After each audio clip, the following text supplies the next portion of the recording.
สบายดีเนาะมื้อนี้ก็อยู่กับเครื่องอินเวอร์เตอร์เหมือนเดิมเนาะมื้อนี้จะมารีวิวนะเครื่องตัวนี้เนาะเป็นอ่า888,000 วัตต์เนาะตัวนี้เนาะเป็นของลูกค้าฝากมาให้ซ่อมนะหลายๆท่านอาจจะได้ใส่อาจจะได้เห็นมันนั่นแหละฝาขอบหลังมันตัวนี้เนาะหลายท่านอาจจะได้ใส่อาจจะเคยเห็นนะรุ่นนี้ทางลูกค้าเพิ่นฝากมาให้ซ่อมแต่งให้เพิ่นตอนนี้ก็ซ่อมเรียบร้อยแล้วเปลี่ยนอะไรครบสมบูรณ์แล้วก็ทางเจ้าของเครื่องเพิ่นบ่ฮู้วิธีการใช้งานนะก็หลายคนอาจจะเคยเห็นเนาะ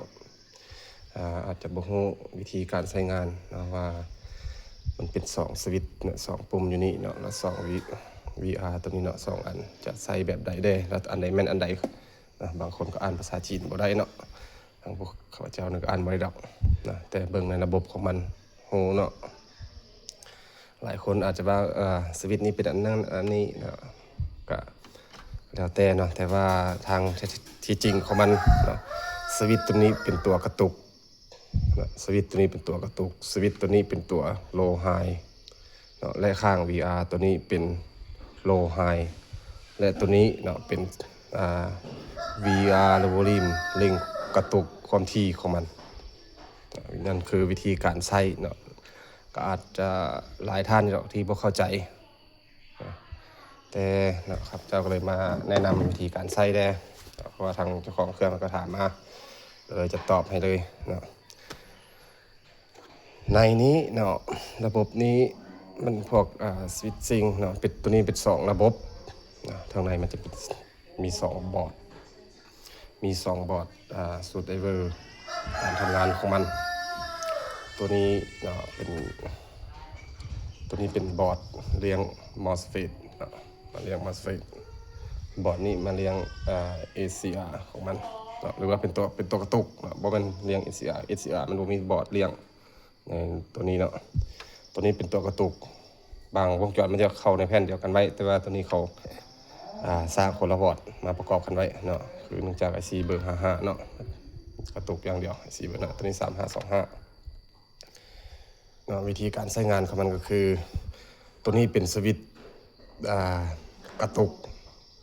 และตัวนี้เป็นสวิตช์โลไฮ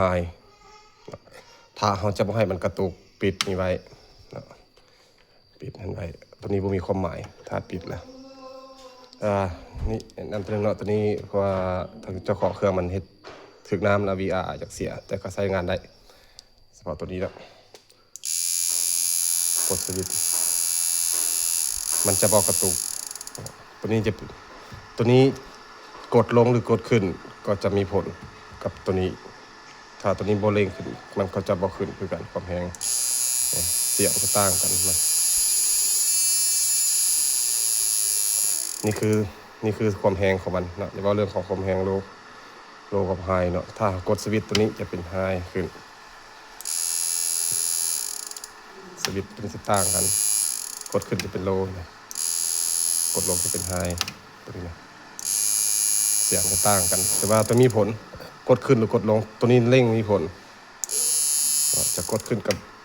มีผลเร่งนะจะกดลงเร่งกับมีผลนี่คือข้างนี้คือโลไฮเฉพาะตัวนี้แบบนี้ตัวนี้ถ้ากดปิดมันจะเร่งตัวนี้เร่งไปมันก็จะบอกทำงานมันก็จะบอกกระตุกให้ตัวนี้เนื่องจาก VR มันเสียในนึงกดขึ้นถ้าจะให้มันกระตุกเนื่องจากตัวนี้เป็น VR ตัวนี้จะเสียนึงแต่ว่าทำงานได้อยู่ต้องได้กดขึ้นแล้วเนาะมันจะทำงานแต่ว่าVR ตัวนี้มันเร่งต้องได้เร่งจำไว้เพราะมันเสียนะว่าจะเปลี่ยนลูกค้าครับทางให้เจ้าของมันบ้านจังเลยต้องสิเปลี่ยนให้เพิ่นนี่เขาสาธิตวิธีการใส่ไปก่อนเนาะตัวถ้าเอากดนี่ขึ้นเนาะหมายความว่าเฮ็ดให้ตัวกระตุกทำงานตัวนี้มีผลเนาะถ้ากดขึ้นกับปิดลงตัวนี้มีผลนี่คือกดให้เขาสร้างให้มันกระตุกเนาะแต่ว่ามันบ่กระตุกเนื่องจาก VR ตัวนี้มันเสียเด้เร่งจำไว้ จังทำงานเฉพาะ VR ตัวนี้ให้เข้าใจในนั้นเนาะสวิตช์ตัวนี้เนาะเพราะว่านี่เขาก็มารีวิวในเบื้องเนาะวิธีการใส่หลายคนถามว่าจะใส่แบบใดเนาะจะบอกวิธีเลยเนาะสวิตช์ข้างมือซ้ายเป็นตัวกระตุกเนาะกับ VR ข้างมือซ้ายเป็นตัวเร่งความถี่กระตุกของมันเนาะเร่งกระตุกซ้ายกระตุกไวและสวิตช์เบื้องขวาเนาะเป็น low high สวิตช์เบื้องขวานี้เนาะแล้วก็วอลลุ่มเนาะวอลลุ่มข้างขวานี้เนาะจะเป็นความแรงของเร่งความแรงของ low high นะมันเร่งเป็นคอยเร่งแรงอยู่กับตัวนี้นะกระตุกบนตัวนี้สรุปแบบนั้นอาจจะหลายท่านอาจจะได้ใช้อาจจะเคยเห็นแล้วก็จะบางท่านก็เข้าใจแล้วก็ต้องขออภัยนำสำหรับเรามารีวิวของเครื่องรุ่นนี้เนาะเพราะว่าทางเจ้าของเครื่องเพิ่นฝากมาให้ซ่อมแปลงปัจจุบันเจ้าก็ซ่อมแปลงให้แล้วสมบูรณ์นะเป็นรุ่นนี้เนาะ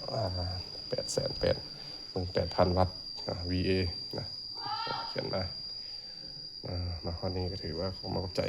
นะที่ติดตามรับชมรับฟังและติดตามช่องข้าพเจ้านะขอบใจ